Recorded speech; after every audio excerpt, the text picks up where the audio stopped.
बेटा good morning all of you. तो आप कैसे हैं? आज मैं चलता हूँ class 8 civics lesson 9 public facilities. इसमें हम लोगों ने पिछले वीडियो में पढ़ा था 2 पॉइंट्स को। आज हम थर्ड पॉइंट की बात करेंगे। टॉपिक है water supply to Chennai, it is available to all. क्या ये चेन्नई में वाटर सप्लाई हो रहा है, क्या सभी लोगों के लिए इक्वल अवेलेबल है? यह सेकेंड पॉइंट होगा हमारा in search of alternative. Okay, तो हम इसको पढ़ने से पहले एक पॉइंट है, अगर आप इसको नहीं देखे हैं तो आप देख सकते हैं। पेज नंबर 111 ओपन कर लीजिए 111। इसमें एक पॉइंट दिया हुआ है, where does the government get money for public facility. Because कि आपने पिछले वीडियो में देखा था कि पब्लिक फैसिलिटी में ऐसी बहुत सारे बेसिक नीड्स हैं जो कि सभी लोगों को रिक्वायरमेंट होती है। जैसे आपका हो गया वाटर, सबसे इम्पोर्टेंट है। इसके बाद हो गया आपका transport, electricity, education system and health facility. ये ऐसे फैसिलिटीज हैं जो सभी लोगों को रिक्वायरमेंट होती है। जब गवर्नमेंट इसको प्रोवाइड कराती है, या फिर एक चीज़ और देखा आप लोगों ने पिछले वीडियो में समझने का प्रयास किया कि जो भी पब्लिक फैसिलिटी है इसे प्रोवाइड करने का मतलब जिम्मा किसका है या कौन इसका रिस्पॉन्सिबिलिटी लेता है, तो आपने देखा कि गवर्नमेंट लेती है। आखिर गवर्नमेंट ही क्यों लेती है? बहुत सारे प्राइवेट सेक्टर हैं, बहुत सारे प्राइवेट फैसिलिटीज़ हैं, उसे क्यों नहीं प्रोवाइड करते कि प्राइवेट सेक्टर ही क्या करें, पब्लिक फैसिलिटी को प्रोवाइड कराएं? ऐसा क्यों नहीं होता है? तो आपने इसको भी कल देखा था कि एनी पब्लिक फैसिलिटीज या public sector have main motto to gain more money. Okay, यानी जो भी प्राइवेट फैसिलिटी होती हैं या प्राइवेट सेक्टर में जो भी वर्क होता है उसका मेन लक्ष्य क्या होता है कि अधिक से अधिक पैसे को कैसे हम अर्न करेंगे, कैसे कमाएंगे, कैसे मतलब उसको गेन करेंगे। और यहाँ जो फैसिलिटीज है ऐसे लोगों को प्रोवाइड करानी है जिनकी कंडीशन पुअर है, यानी कि पुअर से रिच तक, यानी कि सभी लोगों को इसमें इक्वल की जो है फैसिलिटी प्रोवाइड करनी है। तो वैसे सेक्टर को, वैसे डिपार्टमेंट को अगर जो है प्राइवेट के अंडर अगर रखा जाए तो क्या होगा, उसमें सभी लोग यानी खासकर मेनली जो पुअर पर्सनस है वो अफोर्ड नहीं कर पाएंगे। क्योंकि वो प्राइवेट का मतलब होगा कि वो अधिक से अधिक प्राइस को रखेगी ताकि उसको मैक्सिमम का बेनिफिट हो। तो वैसे में जो पुअर पर्सनस है उस चीज़ को उपयोग नहीं कर पाएंगे, तो फिर पब्लिक फैसिलिटी का मतलब कुछ नहीं बन पाएगा। इसीलिए आपने देखा कि कल वीडियो में कि ऐसे फैसिलिटीज़ को गवर्नमेंट के अंडर में रखा जाता है। अब एक बात आती है सामने, जब गवर्नमेंट के अंदर में रखा जाता है, गवर्नमेंट इसको कंट्रोल करता है, इसको प्रोवाइड करती है, तो आखिर गवर्नमेंट के पास इतनी पैसा कहाँ से आता है? इन तमाम बातों को, तमाम चीज़ों पे एक्सपेंस करने के लिए वही मेरा टॉपिक भी है, where does the government get money for public facility. यानी कि गवर्नमेंट ने पब्लिक फैसिलिटी के अंदर के बहुत सारी सुविधाएं को प्रोवाइड कराती है। जैसे आपका ट्रांसपोर्ट हो गया, एजुकेशन सिस्टम हो गया, हेल्थ डिपार्टमेंट हो गया, इलेक्ट्रिसिटी हो गया, सबसे इम्पोर्टेंट वाटर सप्लाई है। तो इसमें बहुत सारे लेबर्स, बहुत सारे वर्कर्स वर्क करते हैं, बहुत सारे मशीनरी लगे होते हैं, बहुत सारे इन्वेस्टमेंट भी होते हैं। तो इसके लिए गवर्नमेंट के पास पैसा कहाँ से आता है, ये बहुत बड़ी क्वेश्चन है। तो आप इसको नोट कर सकते हैं, ऑनलाइन कर सकते हैं, ये एग्जामिनेशन में पूछे भी जा सकते हैं। आइए हम देखते हैं। तो आप पेज नंबर 111 को ओपन कर लीजिए और एक ब्रैकेट में दिया हुआ है बॉक्स में कि every year you must have heard the government budget being presented in the parliament. आपने न्यूज़ से सुना होगा, प्रत्येक साल जब गवर्नमेंट न्यू ईयर में आती है तो क्या करती है, गवर्नमेंट बजट पास करती है। कहाँ पास करती है? पार्लियामेंट में। ओके, अब बजट क्या होता है हम देखने का प्रयास करेंगे। This is an account of the expense of the government has made on its program in the past year and how much it plans to spend in the coming year. Budget क्या होता है? Government के पास account होता है, खाता level जैसा होता है। उसमें यह होता है कि गवर्नमेंट ने किस डिपार्टमेंट में कितना पैसा इन्वेस्ट की है, कितना पैसा खर्च की है पिछले साल, और फिर नए साल में कितना पैसा खर्च होने की उम्मीद हो सकती है। यानी कि जब बजट पास होता है, जब बजट सुनाई जाती है पार्लियामेंट में, दोनों बातें होती हैं, यानी कि लास्ट ईयर की और कमिंग ईयर की, कि अलग अलग डिपार्टमेंट में कितना कितना अमाउंट जो है खर्च हुआ था, और फिर नेक्स्ट ईयर कितना जो है खर्च होने की संभावना है। In the budget the government also announce the various ways in which it plans to meet it expenses.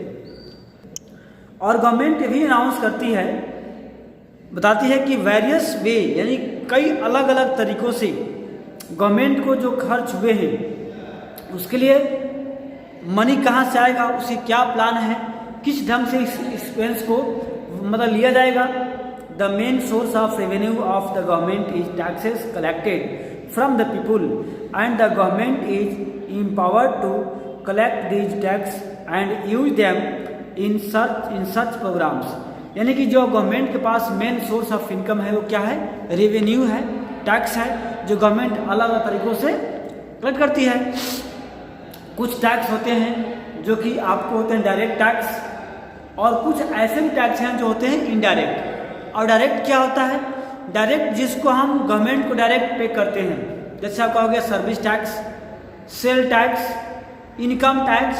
ये ऐसे टैक्स हैं जिसको हम डायरेक्ट अपने अकाउंट से या अपने इनकम से उसको गवर्नमेंट को पे करते हैं, उसे बोलते हैं डायरेक्ट टैक्स। और कुछ टैक्स ऐसे हैं जो इनडायरेक्ट होता है, हम टैक्स दे भी देते हैं और मुझे पता भी नहीं होता है। वो कैसा होता है, हम कोई भी प्रोडक्ट परचेज करते हैं, चाहे सोप हो गया, कोई भी केमिकल्स हो गया, फर्टिलाइजर्स हो गया, इक्विपमेंट्स हो गया, या आपका ऑयल्स हो गया, क्रीम हो गया, मेडिसिन हो गया, जो भी आप चीज़ परचेज करते होंगे वहाँ पर लिखा होता है MRP। MRP के जस्ट नीचे आप देखिएगा उस पर लिखा होता है including of all taxes, including of all taxes, सभी कर उसमें ऐड करके उसका MRP फिक्स होता है। समझ गए आप लोग। तो उस जब हम परचेज करते हैं कोई भी चीज़ को तो क्या करते हैं, जब हम प्राइस पे करते हैं तो उस प्राइस के साथ साथ क्या उसमें टैक्स भी इंक्लूड होता है, जो हम टैक्स उसके साथ दे देते हैं और मुझे पता भी नहीं होता है कि हम टैक्स को पे कर रहे हैं। तो ऐसे क्या बोलते हैं, इनडायरेक्ट टैक्स। ओके, तो गवर्नमेंट का मेन जो आपका इनकम है वो कहाँ से है, टैक्स से है, रेवेन्यू से है, उसको कलेक्ट करती है। फॉर इंस्टेंस एग्जाम्पल की बात करें, to supply water the government has to incur cost of in pumping water. यानी कि अगर हम बात करें किसी भी चीज़ को जो पब्लिक फैसिलिटी प्रोवाइड करती है गवर्नमेंट, उसमें बहुत सारी चीज़ों जो है इन्वेस्ट करने पड़ते हैं। सबसे पहले क्या करना पड़ेगा, सबसे पहले बोरवेल करना पड़ेगा, उसके लिए आपको पैसा चाहिए, उसमें पाइप लगाई जाती है, उसमें मशीन्स लगाए जाते हैं तो पानी वो आता है। फिर टैंक बनता है ऊपर में स्टोर करने के लिए, तो वहाँ भी पैसे खर्च होते हैं। फिर सभी लोगों के घरों तक वाटर सप्लाई को करने के लिए क्या करना पड़ता है, पाइप लाइन जो है बिछानी पड़ती है, लगानी पड़ती है। इसके लिए पाइप परचेज करना पड़ता है, इसके लेबर चार्ज होते हैं, जब फिटनेस होता है। इन तमाम सारी चीज़ों को मेंटेनेंस करने के लिए क्या करती है, जो पैसा गवर्नमेंट टैक्स द्वारा कलेक्ट करती है वो इसमें इन्वेस्ट करती है। एक एग्जाम्पल हो गया, जैसे आपको इलेक्ट्रिसिटी है जनरेट करना है, उसको लोगों तक सप्लाई करने के लिए वायर चाहिए, पोल चाहिए, उसमें वर्कर काम करने वाले होते हैं, उसमें बड़े बड़े ट्रांसफार्मर या बहुत सारे इक्विपमेंट्स होते हैं। आखिर ये पैसा कहाँ से आती है, गवर्नमेंट इन्हीं कलेक्टेड टैक्स से उसको मेंटेन करती है। Okay, laying down pipes in the disturbance, अगर मान लो कि कहीं डिस्टर्ब होता है उसको मेंटेन भी करना होता है, या carrying over a long distance, लंबा दूरी तय करना है तो उसको भी करने हैं, या treating of the water for impurities, अगर पानी इम्प्योर है उसको प्योर भी करती है, या फिर and finally collecting and treating waste water, और जो भी वाटर हम लोग घरों से निकालते हैं, वेस्ट करते हैं, उसको गवर्नमेंट कलेक्ट भी करती है, उसको रिफाइन करके फिर डिस्चार्ज कर देती है। ठीक है, इन तमाम चीज़ों में जो भी एक्सपेंस होते हैं, it meets these expenses partly from the various taxes that is collected and partly by charging a price of water. इन सभी चीज़ों क्या कर रहे हैं, वाटर जो है गवर्नमेंट जो है इन सभी चीज़ों को एक्सपेंस को मेंटेन करने के जो गवर्नमेंट प्रोवाइड कराती है वाटर, उसका एक चार्ज फिक्स करती है। और चार्ज ऐसा होता है कैसा कि सभी लोग उसको एफोर्ड कर सकें, चाहे रिच हो या पुअर हो, मिडिल क्लास के हों या फिर किसी क्लास के हों, क्या कर सकें, सब लोग उसका उपयोग कर सकें, ऐसा प्राइस फिक्स होता है। This price is set so that most people can afford and certain minimum amount of water for daily use। जब डेली यूज करते हैं वाटर को, उसके लिए क्या करता है, मिनिमम जो है अमाउंट एक जो है खर्च होता है, तो गवर्नमेंट उसको ये करती है। अब यहाँ पर एक चार्ट दिया हुआ है, गवर्नमेंट जो है central government spend money on rupees goes to, जो गवर्नमेंट परचेज करती है, जो गवर्नमेंट टैक्स कलेक्ट करती है, वो अमाउंट को किस किस अमाउंट में परचेज करती है या एक्सपेंस करती है। आप यहाँ चार्ट देख सकते हैं, इस चार्ट को, तो आपको समझ सकते हैं गवर्नमेंट जो रेवेन्यू टैक्स कलेक्ट करती है उसके लिए कैसे कैसे या किस किस क्या बोलते हैं एरियाज में जो है यूज करती है। तो आप यहाँ देख सकते हैं कि इसका जो है पेंशन में 5% है, या स्टेट शेयर टैक्स ड्यूटीज इतना परसेंट, फिर इंटरेस्ट पेमेंट देती है, या सेंट्रल सेक्टर स्कीम्स होता है, इसमें अलग अलग जो है डिफेंस हो गया, सब्सिडी हो गया, अदर एक्सपेंडिचर्स हो गया, finance commission and other transactions हो गया। इन तमाम चीज़ों में क्या करती है गवर्नमेंट जो है अपने पैसे को एक्सपेंस करती है। आगे देखते हैं हमारा मेन टॉपिक जो हमारा है, topic number 1, water supply to Chennai it available to all.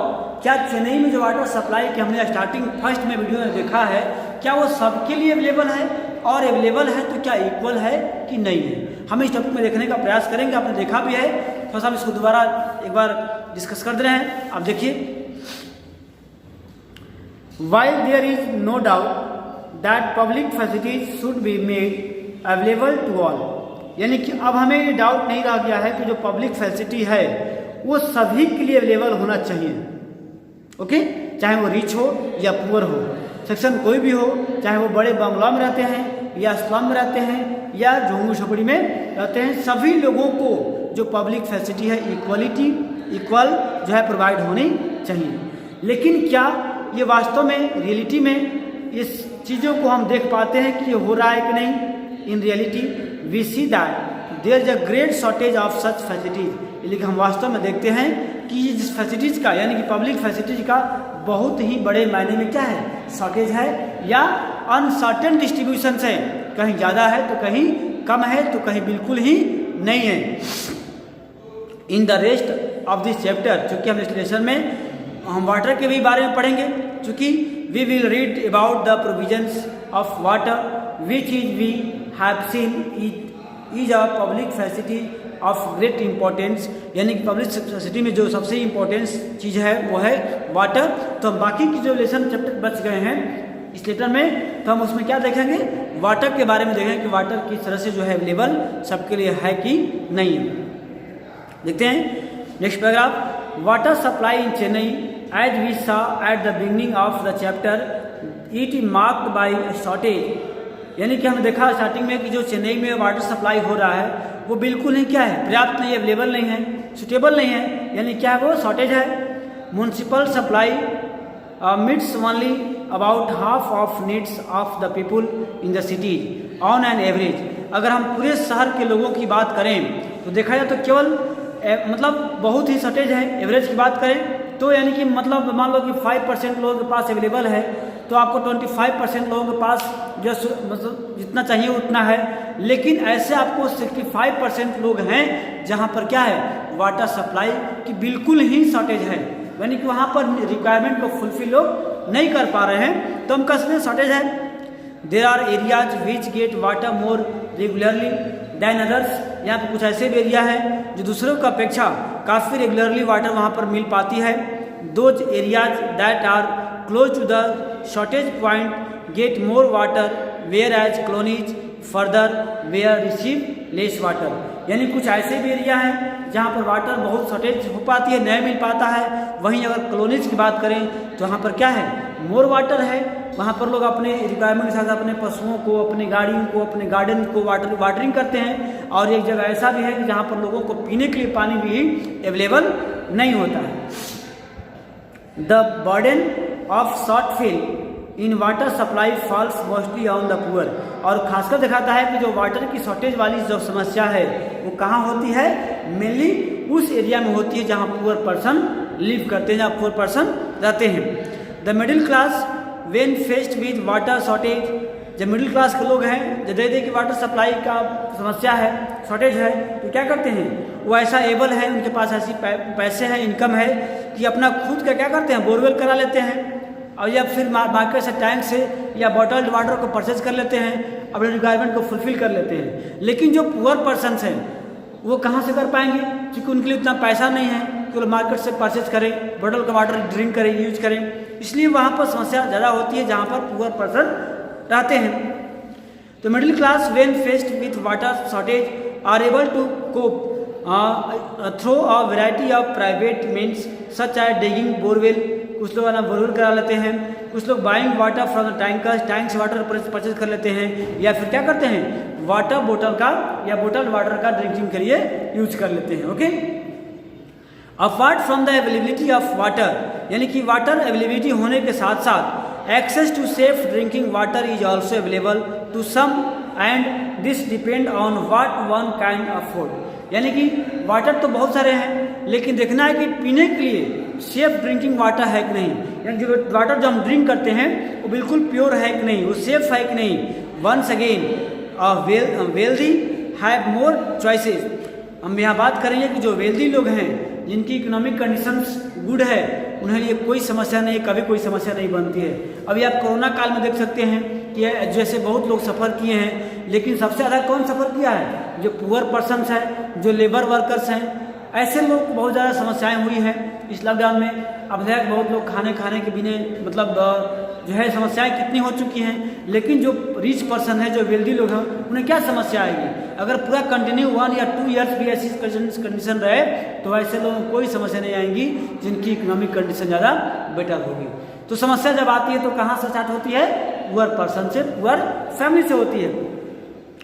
तो जो इकोनॉमिक जो ये लोग हैं, once again the wealthy have more choices, धनी लोग बहुत सा चॉइस हैं। Thank to the boom market in the bottled water and water purifier, people who can afford it have safe drinking water, whereas a poor are again left out. यानी कि market में ऐसे बहुत सारे systems हैं जहाँ से लोग प्योरीफाइड वाटर को परचेज कर सकते हैं, बॉटल वाटर परचेज कर सकते हैं, लेकिन जो पुअर पर्सन है क्या करते हैं, ऐसी फैसिलिटी को यूज करने से वो बाहर हो जाते हैं, चूंकि उनका इकोनॉमिक कंडीशन सही नहीं होता है।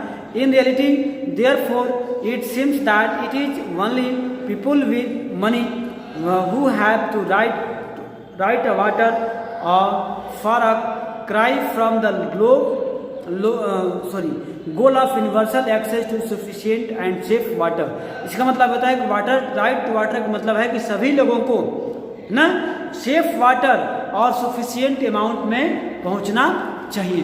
ऐसा नहीं कुछ लोगों को बहुत ज़्यादा मिले और कुछ लोगों को कम वाटर सप्लाई मिले, ऐसा नहीं होना चाहिए। सभी लोगों को इक्वली और सेफ वाटर जो है सप्लाई होनी चाहिए।